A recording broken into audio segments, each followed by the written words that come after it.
Welcome to the Alcohol Free Life podcast, brought to you by thesoberclub.com.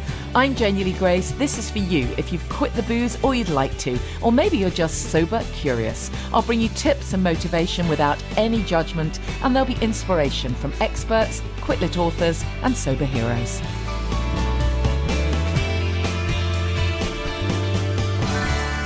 Hi and welcome to the podcast. I hope you're well. It finally feels like the teeniest bit of spring might be coming. It's been so grey, hasn't it? So dark and grey for ages, day after day. But the most beautiful sunrise this morning, and there's just a tiny feeling of spring in the air. So, wow, that feels good. And I feel like I'm rocking at the moment because I just went to see Russell Brand again last night. Oh, what a show. Russell Brand, I'm hoping, wouldn't it be amazing if I get him on the podcast? Just be amazing. You never know. Let's cross everything.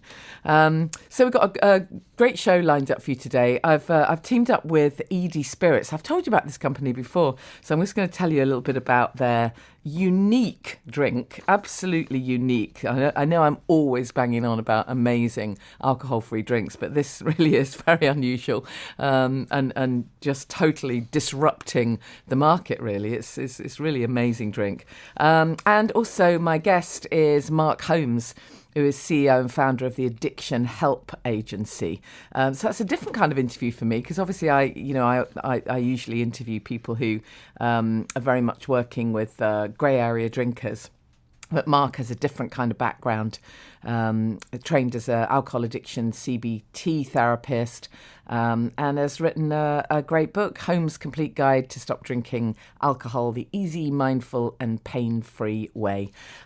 Just while I think of it, did you see yet another piece in the press this week? There's been a whole run of them recently. I think I told you a couple of weeks ago there was the piece about I don't know, something to do with how good for you alcohol is, all of that nonsense over again. And then there was one that actually disputed that, which is a bit of a one-off, saying, no, actually any amount of alcohol is not good for you. That caused a little bit of a furore. And then earlier in the week, there was another piece saying that drinking wine helps to avoid COVID infection. Really? Really? Okay. It's actually getting funny now. You need to just have a little check of that kind of study. Check who funds it and just, have a little think logically. I mean, might we want to be thinking about immunity and, not adding in a depressant, fuel to the fire and all of that. Anyways, so let me tell you about this amazing brand.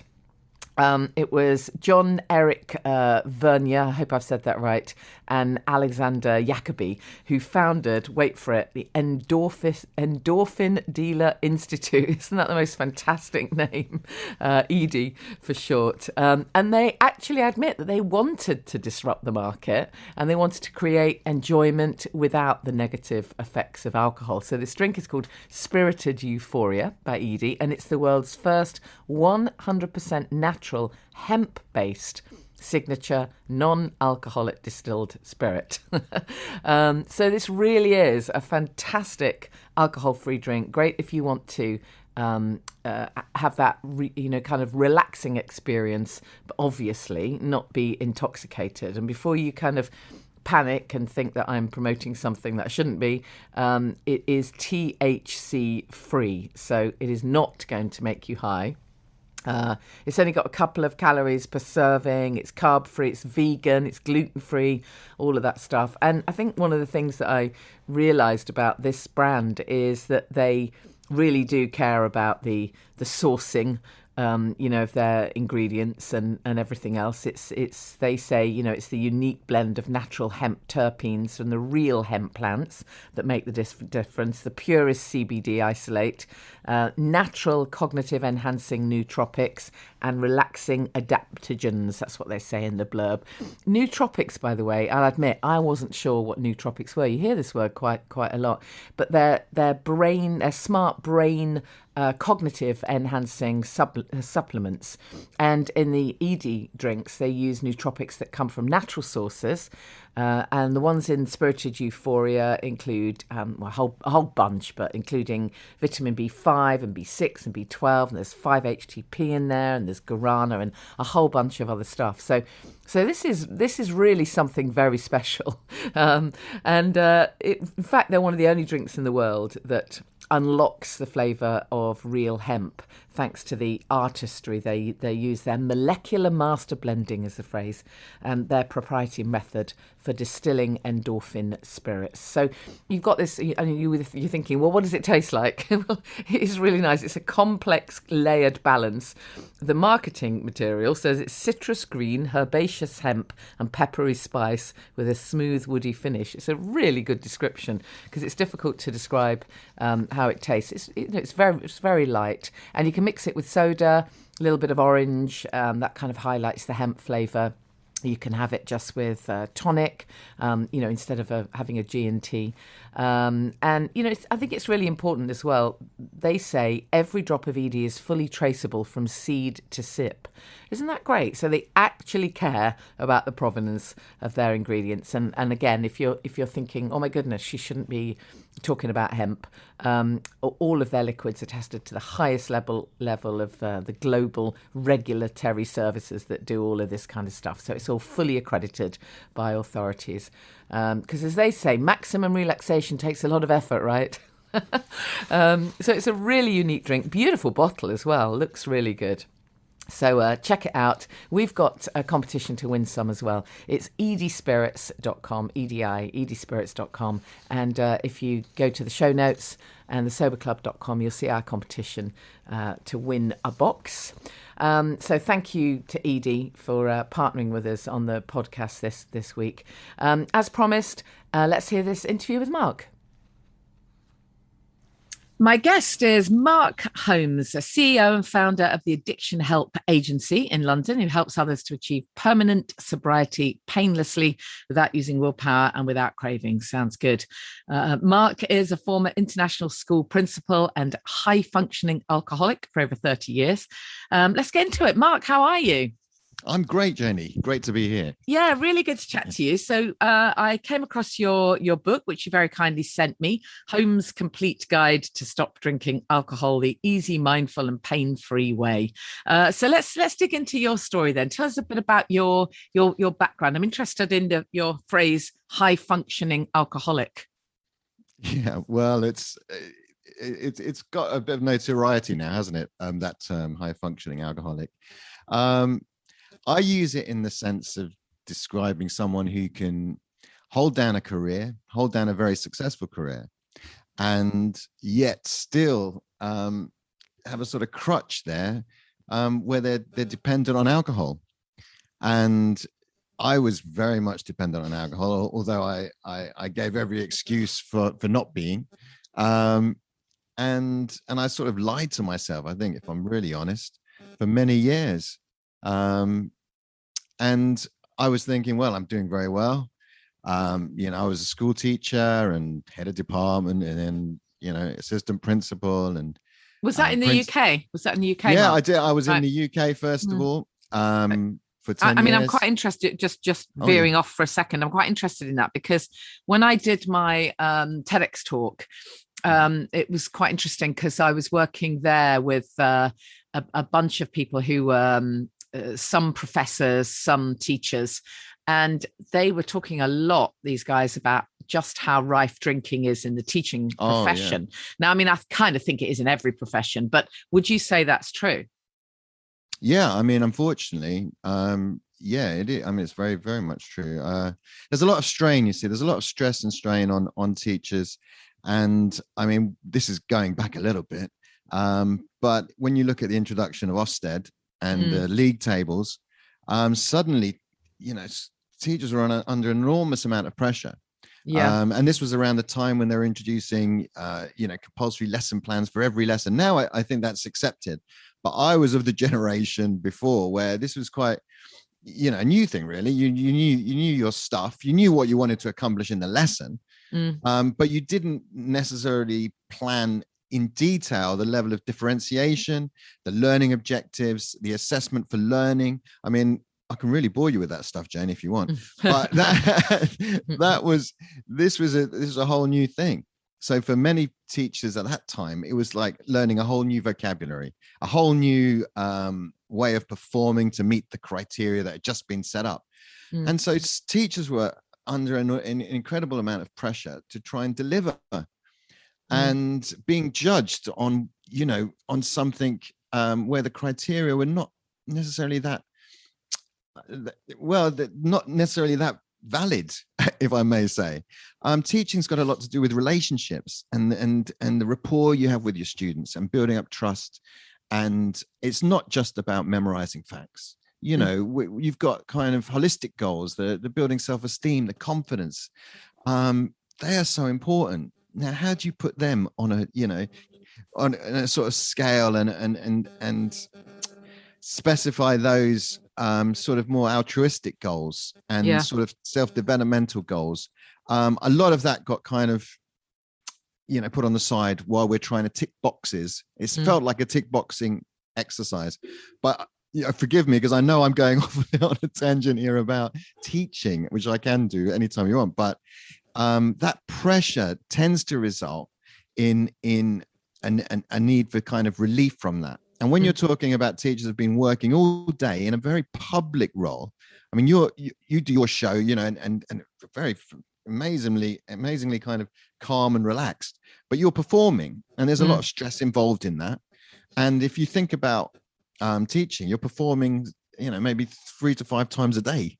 For your little audience. Okay, it's only a little audience, not millions, but it's still a lot of pressure. And then after that, you've got to do your planning and preparation, so you can be working quite late, and then you've got to get up in the morning to sort of start again. So you start, it can be a dangerous a dangerous downward path, can't it, where you start saying, I'll just have a little drink to help me sleep a bit better because I've got to get up in a few hours. And before you know it, it's becoming, a tool. And of course, it's so acceptable because everyone else is doing it. Oh, absolutely. Well, there's always a reason, isn't there? I mean, I suppose I should use the word excuse, because it's like there's not really a good reason. It's always like, okay, I want to use it for this purpose. So I'm going to use alcohol to relax, or I'm going to use alcohol to celebrate, or I'm going to use alcohol because I've had a bad day, or and it's like this kind of multifaceted tool, where in fact it's obviously not. But it becomes, it kind of convinces you that it is. And I think in any high-powered job, I mean, look at the incidence of alcoholism in medicine. Oh my God, it's frightening. And in law, in the legal profession, it's so. I don't want to be too hard on the teachers here, and saying how prevalent it is, but in any career, and I think I suppose a valid point here is when we think about all careers, people think alcoholism is associated with people who are sleeping in doorways, uneducated, and this really the sort of lowest rung of life, the down and out in London and Paris, as George Orwell wrote. It's not. It's very much, if you actually look at the stats, and I do look at that a little bit in the book, you're talking about middle, upper class, well-educated, professional people on high incomes. Yeah, absolutely. When you looked at those stats, did you actually find any kind of definitives on what percentage of people might be, drinking more than they want to? Because, this is something that, as you know, I talk about a lot. The fact that, yes, of course, we tend to think of people struggling with alcohol as those who are at rock bottom. And if we just continue to keep that perception that they are the people who, as you say, are, kind of found in a skip, or pouring vodka on the cornflakes, if we carry on with just that perception, then for so many people, we feel we're thrown clear. That's what happened to me for years. I knew that I didn't fit that demographic. So therefore, I had to assume that I was perfectly okay. Whereas actually, it was only when I realized that well, in my opinion, it would be the majority of people who drink are just like me, drinking, or how I was, drinking far more than they want to, far more regularly than they want to, but just don't feel they can get out of the alcohol trap. I mean, did you uncover any statistics at all? I mean, yeah, there are. I'm trying, off the top of my head, I'm going to struggle to remember the figures. I've got my book in front of me, so I'm rapidly looking through it while you talk. But they're in the book. I mean, I've got 300 academic references in the book. I tried to justify every single point I was making and give the evidence of it. So I didn't want to say, look, there's a high incidence without saying where that's stated. So there is, at the end of every chapter in the book, you'll find 20 direct links that you can follow to find out what the figures are if you want to. But I think this does reinforce the point what we started on, which is saying, well, what is a high functioning alcoholic? And what what you're saying, or high functioning alcoholic, what you're saying is that is what you were experiencing in terms of is that right? Am I right, Janey? Yeah, I mean, I wouldn't use the phrase alcoholic personally. Okay. I find it, we could do another whole series of podcasts on just on that word. I would say I was, a high bottom drinker. I was drinking more than I wanted to, but my term is grey area drinker. I wasn't at rock bottom, but I wasn't okay either. I was somewhere on that booze spectrum, as are so many people. And thank God you don't have to be at rock bottom before you get off, right? No, absolutely. But I wouldn't use the term alcoholic simply because that has so many other connotations and tends to suggest that that's a disease in inverted commas, which is not my perception. No, I agree with that. I've said in the book, I say in the book that I consider it a condition, not a disease. And that's to do with the basis of what is a disease. And if you look at, I'd look a little bit at that, saying in terms of the sort of history of naming diseases and how they are described by the medical profession. So yes, I'm totally supportive of that point, actually, that I don't consider it a disease. I believe it. I think that the label condition, if you want a label, some people find that's not helpful. But I always describe it as a condition. And that is treatable. And I think this was the sad thing that I think, because I did go to AA. I tried many different ways to quit, Janey. Well, just talk us through what happened when you first discovered that, when you first kind of realized that something was going wrong, as it were. Well, it started from, I talk about these, I split life up into different stages, it's like, I say every 20 years, you're in a different stage of life. Yeah. And there's there's dangers at every stage. If you're in the sort of first 20 years of life, there's evidence that, teenage drinking, if you drink at 14, 15, there's a high incidence of people becoming alcoholic later in life. And there's evidence there in the book. And then what would be the stage, at the start of after 20 years at university, many people start drinking to have peer acceptance. And I look at some studies about that and how that binge drinking sort of develops. And then you go on to your career and you start becoming more of a habitual drinker because that means there's a pattern developing. So you're seeing that you're celebrating the end of the week by going out with your mates or with your work colleagues, and that could, on the weekend. And then that can lead to, more regularly drinking on a daily basis. And so I think for me, personally, it was sort of later on in life, I'd say in my 40s, really, where I started, it became every day. And that if I wasn't having a drink, and it didn't have to be, again, like you said, it wasn't kind of falling on the floor or not being able to function.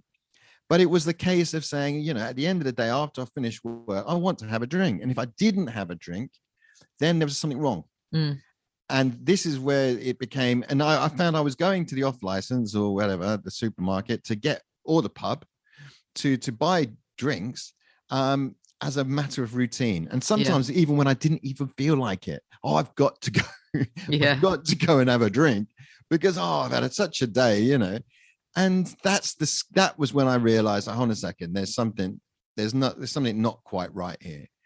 And then you start this pattern of trying to moderate. And I think many people who've got, who come up with this problem and start saying, okay, I'll only drink on these certain days.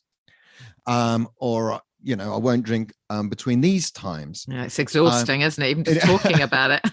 Exactly. And I mean, the scary thing is I used to start taking credit saying, look, if my wife said, oh, you're starting a bit early. I'm like looking at my watch saying, well, look, it's 6:00. I've been waiting till 6:00, and then it would be, well, look, it's 5:00 or it's 5:30 or, it doesn't matter. But the point is, I was like living my life according to a schedule by this drug.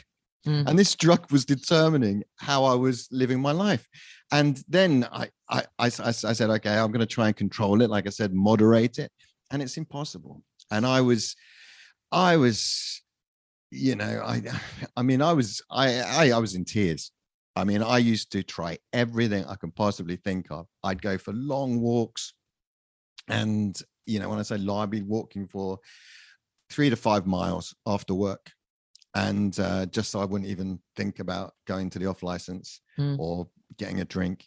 And then I'd walk home and I'd be in tears. I mean, I'd actually be in tears because I was like still thinking about having a drink. Yeah. And it's in my head. And it was like, how I've just walked for 5 miles, and I'm still in my head saying, well, why don't I go and get a drink?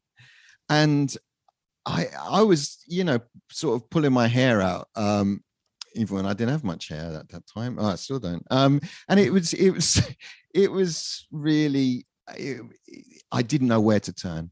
I just didn't know where to turn. And then everyone thinks of the AA. Yeah. And so I did that. How long ago was this, Mark, when you first went to AA then? Many. I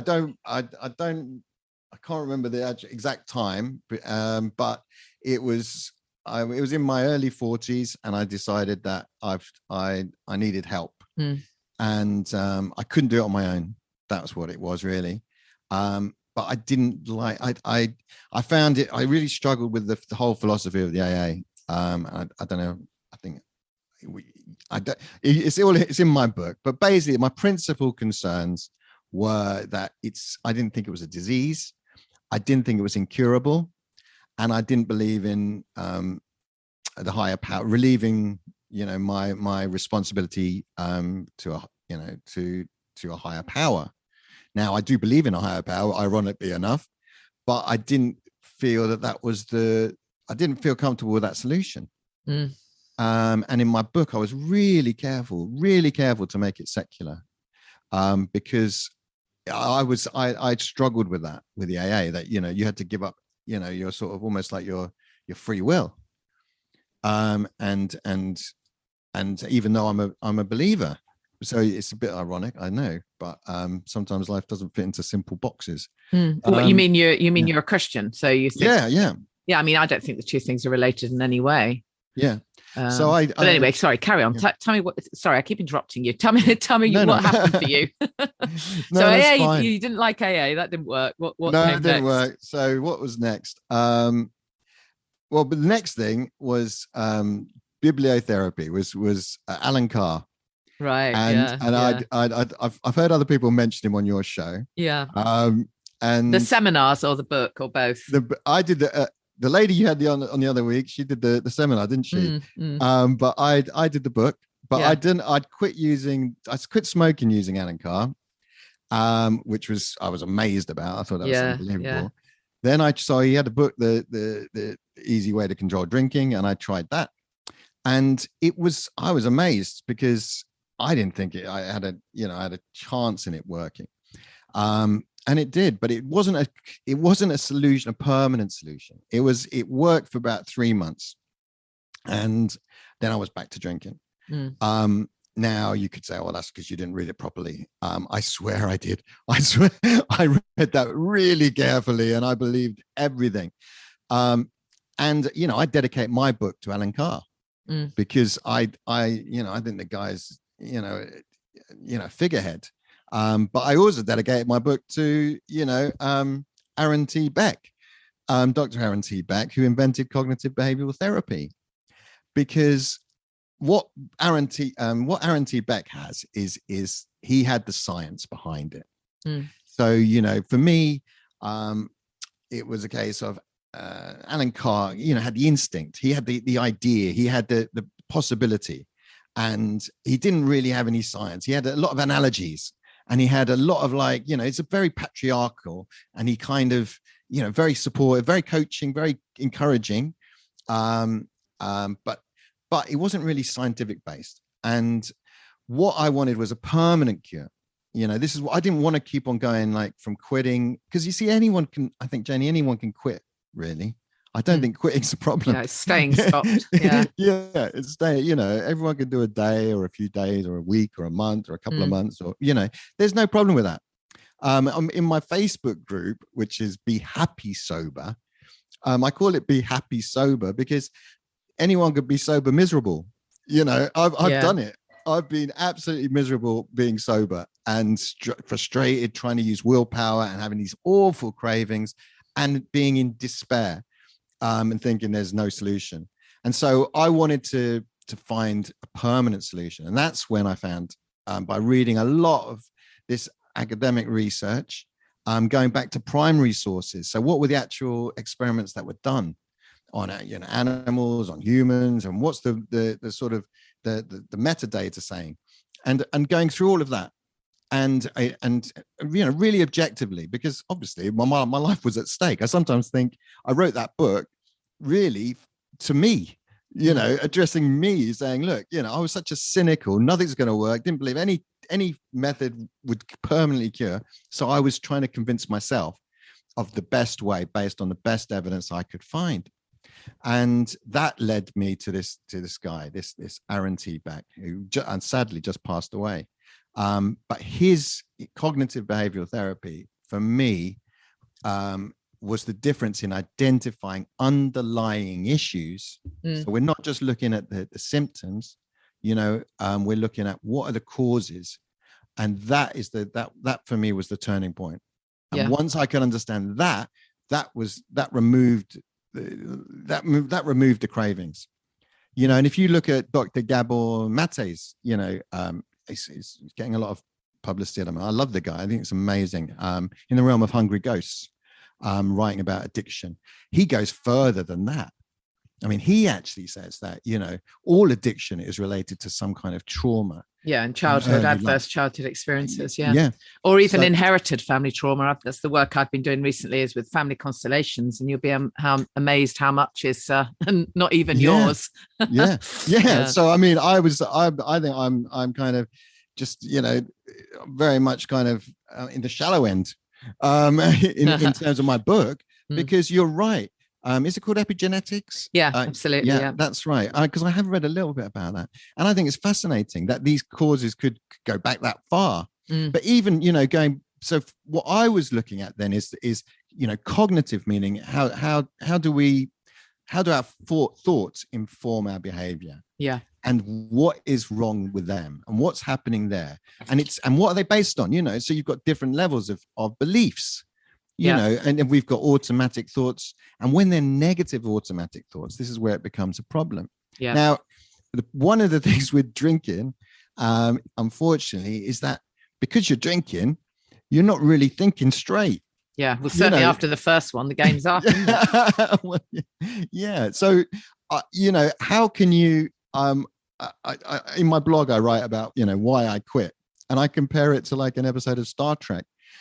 Because one scene, Captain Kirk starts attacking himself, and he doesn't know why he's strangling himself. And I could kind of really relate to that, because I was kind of strangling myself with drinking. I'm crippling myself on a daily basis in the evening, and my goodness, I mean, the lengths I went to in the mornings to recover. It is incredible, isn't it? What we do to ourselves, it's just incredible. Oh my God, I look back and I think, how can I have wasted so much of my life? And every day you go, I'll never do this again. And then by 6 o'clock, you're back on it. It's just unbelievable. But you can't, but no one who's drinking can rationally think they're not doing the right. They're doing the best they think they can possibly do at that time. Yeah, of course. You know, this is the thing. This is why we have to be kind and compassionate, because we were once those people. Oh, exactly. No, you're right. Yeah. And it's how do you cross that? How do you cross the point? You've got to have, and this is the $1 million question for me is how do you get that tiny little ounce of insight? Yeah, exactly. So the light comes on. Just a little bit of light, just a little spark, and then you've got a chance. Yeah. And what was it for you then? What was it for me? Sorry, I'm going back a bit. I'm trying to think. What was it for me? I don't want to give you a glib answer, so I'm trying to think. What was the thing? I know what it was. Okay, I used to keep a journal, and I remember reading in my journal, because I'd keep track of important events that I thought were newsworthy one day, and I remember deciding, I think it was just after Christmas, and I was like, all right, that's it, I've had enough, I'm not going to drink again. I tell you what, this year I am definitely not drinking. So I get my journal out and I flick through the journal just to see what I've been writing, pages and pages of probably not much of value, but then I see an entry from the previous year, and what does it say? It says, whatever happens, I promise, I'm not going to drink this year. Yeah. And it's exactly what I was about to write again. Right. And then I just went. The dreaded New Year's resolutions. And I was like, oh my God. Setting ourselves up to fail, literally. And it's seeing it in black and white, maybe. And that was absolutely. For me just like a punch in the face. And I thought, I can't even bring myself to write this again. Yeah. And you've got to really sort it out. And it's a bit of a cliche now, isn't it? That everyone says, I got sick of being sick and tired. Yeah. But I was. You like me though, you must have gone through many phases or many times when you just were thinking to yourself, there's something kind of weird here, because I'm relatively bright. In your case, you're a high school principal or whatever, and doing all this big time stuff, and there must have been part of you that thought, there's something wrong. This can't be this hard to stop doing something. I used to constantly ask myself that. But no, that's true. I mean, I think, when you're in the process of quitting, there's a lot of kind of battles with yourself, and it's kind of mixed up a lot with self-perception. Yeah. And I look at this a little bit in the book, because I believe that that you can't ignore the sort of facing some kind of home truths in a way. Yeah. Why are you doing it is not just for the immediate, you could say, most people think, okay, I'm doing it either to relieve something or to celebrate something. They're the two kind of things. No, absolutely. And I think you're right. I think that actually that's what sometimes makes people put off stopping for such a long time, because deep down they know that when they do stop, they're going to have to face some stuff that they don't want to face. And we find this a lot in the Sober Club. People will, they'll have an initial kind of phase of euphoria, the pink cloud as it's sometimes called, and then some kind of shit will hit the fan, even if it's just their own thoughts, and they'll spiral down, and then it will feel very attractive again to just numb away from it, and that's when it gets tough, doesn't it? Because that's when you've got to push through and recognize that this stuff, whatever it is that you need to look at, is gonna come up for you whichever way round. So you may as well do it feeling more resilient and sober. Well, this is so true. I mean, I just 110% agree. I mean, it's once you quit, really the work starts. Yeah, now exactly. if you that's what I love about your work. It's all about that, positive reinforcement and a positive approach. I kind of say in the book, and I've said it in my Facebook group as well, that I think you're going to have to do, whatever happens, you're going to have to do the work, either if it's before or if it's after. Yeah. And there's no way around that. And I prefer to have the pain of doing the work before you quit, so that you're in a more confident, stronger position, and you're not having to face those cravings, those urges, and that kind of self-doubt. And so a lot of my approach is very much, it's a kind of holistic, mindfulness-based approach. And the reason for that is to ground you, to give you some tools that you can use once you quit. So you're not kind of going into a vacuum, because sometimes, I think we forget how much of a friend alcohol is. It's like, for me anyway, it was like a best friend, and whatever happened, I knew I had alcohol to support me. And so I'm losing that best friend. And now what am I going to, where's the tools that I'm going to use to cope with life's difficulties? Because before, when I got a sudden, I don't know, tax bill, the first thing I do is go for get a bottle of whiskey out, or I've got some really bad news. I don't know what it is, but that would be where's my friend? And I need that now. So what you're going to do is, when you quit, you're going into a bit of a vacuum if you haven't got any tools. And for me, the thing that helped me the most was meditation. And people got this totally wrong idea about meditation. And, they think of, all right, now I'm going to have to convert and become a Buddhist or a Hindu and, wear long flowing robes and cross my legs in a very funny way. That's not it at all. I can't even I can't do a half lotus, never mind a full lotus. But it's not about that. Really, it's much more about finding, some kind of, some peace in yourself, some awareness of the moment in yourself. Coming back to who you really are, I think, is what people find, isn't it? What I've said lots of times, that one of my clients just came out with the most beautiful line of, I feel like I've been given a second chance at life. And I thought, that's exactly it, isn't it? No, that's totally right. No, I'm ever so jealous of people who do this in their 20s, aren't you? How cool is that? I wish that would be, you see, that would be, if that would be my dream. If I could, I would give my book away to people. I shouldn't say that, because, but to young people. I mean, I've want to get more involved with universities and speaking at universities, because that's where I think you can make a difference. In terms of lifetime. I mean, I want everyone to stop drinking alcohol. I'm not a member of the club that says, and I don't mean by any loose reference to any other clubs out there, but I meant that in a very kind of in a kind of very generic way. But what I mean by that is, I kind of believe that people should kind of stop drinking. I don't believe there's a midway. I mean, there are some groups, and this is the reason why I'm trying to choose my words carefully, that there's one called moderation management, for example. Well, I mean, we hear the phrase mindful drinkers, don't we? Yeah, and I'm kind of not on that point. I'm very much at the other end of the spectrum. I mean, people that I counsel, I do breathalyzer before every session. Oh, really? Okay.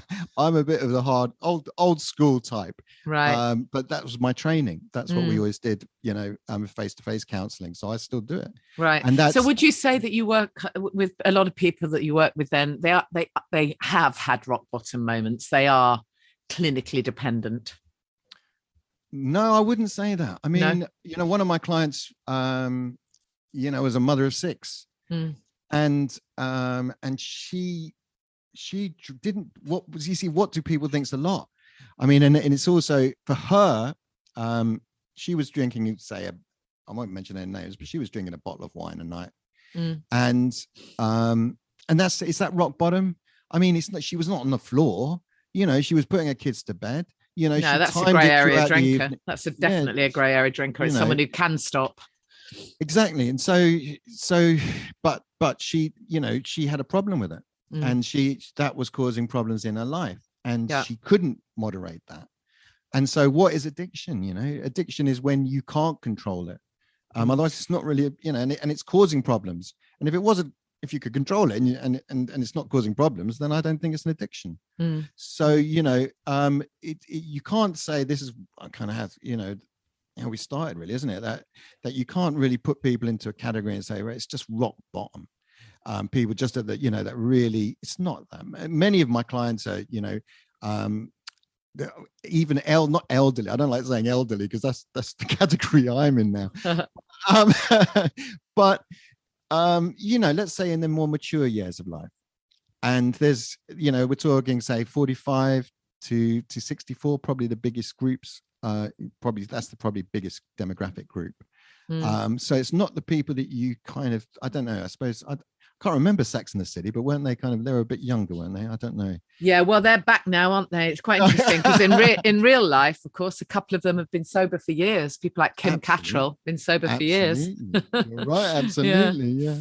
So I mean, it's not the stereotype, and it's for me. There's not a moderation. I don't believe in that. I think you kind of some of these, sometimes I can totally understand some writers saying, okay, well, people aren't going to accept, a permanent, because this other thing, Janey, is that sometimes people think permanent is a long time. Absolutely, yeah. Permanent is forever, and they can't get their heads around that. So I can totally understand people saying, oh, look, give it a try for a little while and then see how you go. And then, and if not, it doesn't work out. But you see, I wouldn't take that approach, because I know that you're not going to be able to, I don't know. Okay. Sorry. Let me just qualify that. But I suspect that you're going to constantly struggle. If you're struggling now with controlling your drinking, and I don't think there's a magic formula that you can take to control your drinking, in a year or whenever, or in a month. So usually it's a month that some people have written about controlling it for. I just don't think that's realistic. If you're in the case where you've never had a problem with your drinking, then probably you can. Maybe you do have that ability. I'm not, I've read what I've read, but I've read that some people can do that. That they don't have a condition. They can sort of drink a moderate amount. So I don't say it doesn't exist, but I say that perhaps people who do have a problem with drinking, for them to become those people who can moderate, I think it's a bit like you're shooting for the moon, and I think they're always going to struggle. And so for me, it's like really, it's a case of getting your head around, do I want to stop drinking? And if that's my decision, then I might as well do it well. And if I don't want to stop drinking, then, and I don't have a problem, then there's no need to go down that route. But if you're going to do it, what is dangerous, and there is actually some evidence of this, it's dangerous to keep repeatedly quitting.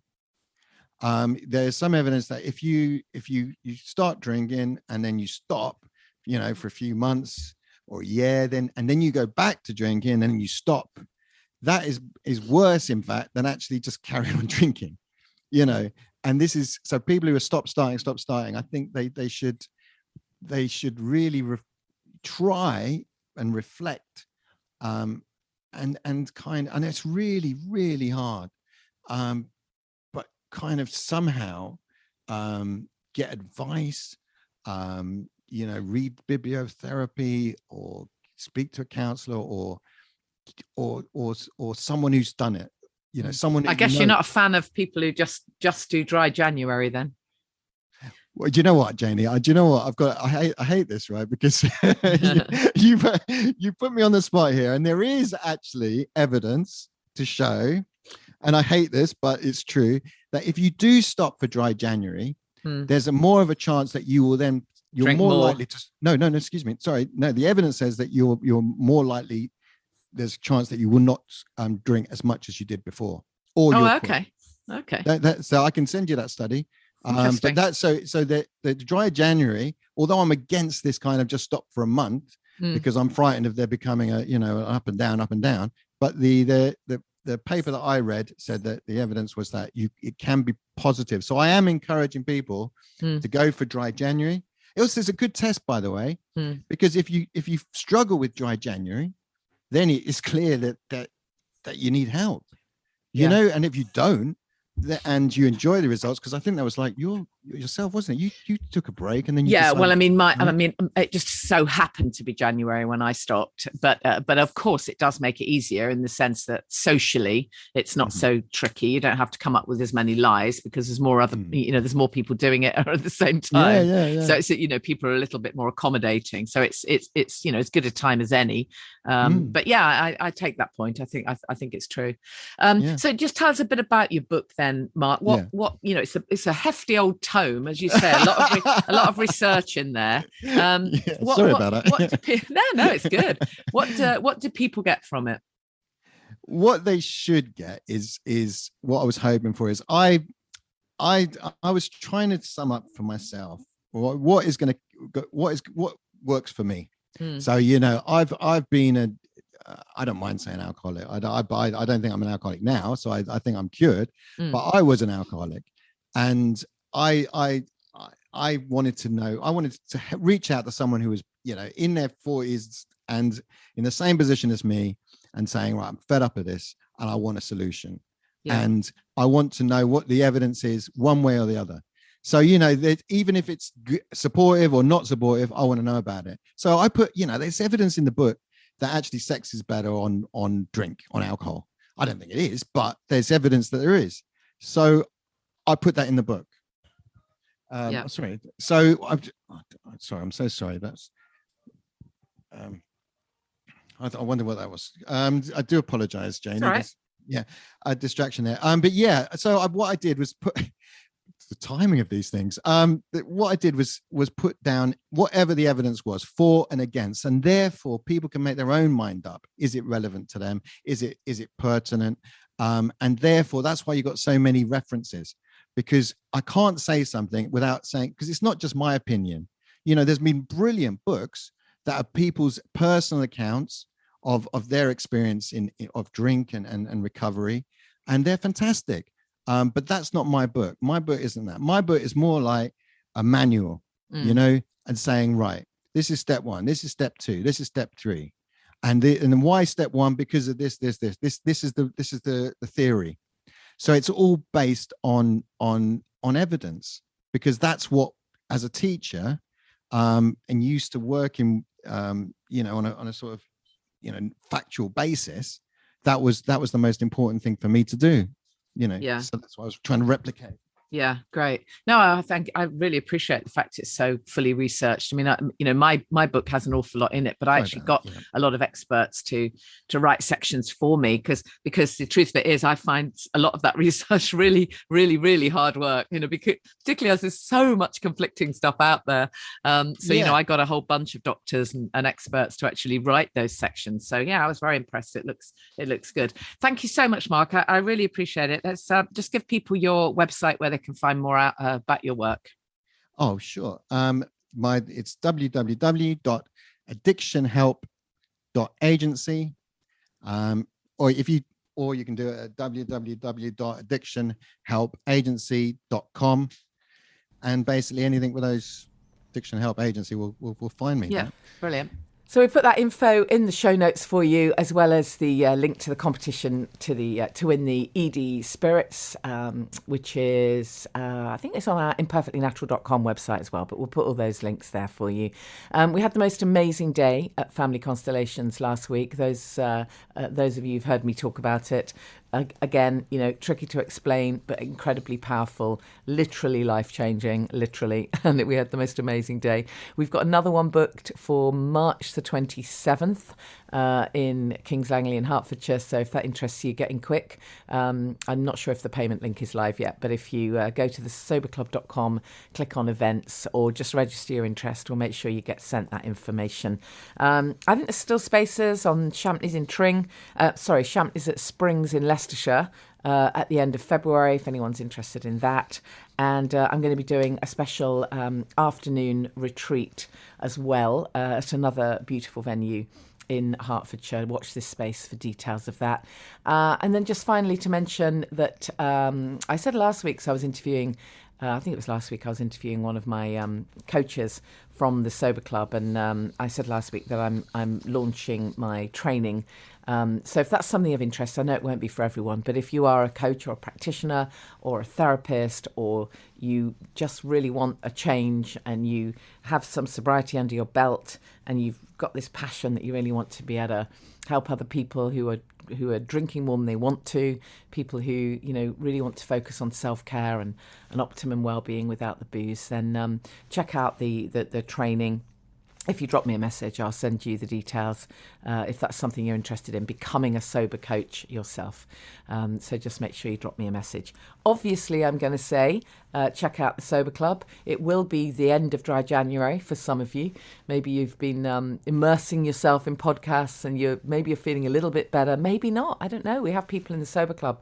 One woman said, she listed a whole bunch of benefits that she has experienced since she ditched the booze just before Christmas.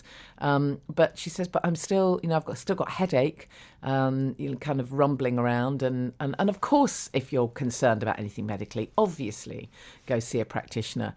But often there's just recalibrating that has to be done. And it can take a while. If you've been drinking for years, God, it can absolutely take a while for this to come good, as it were.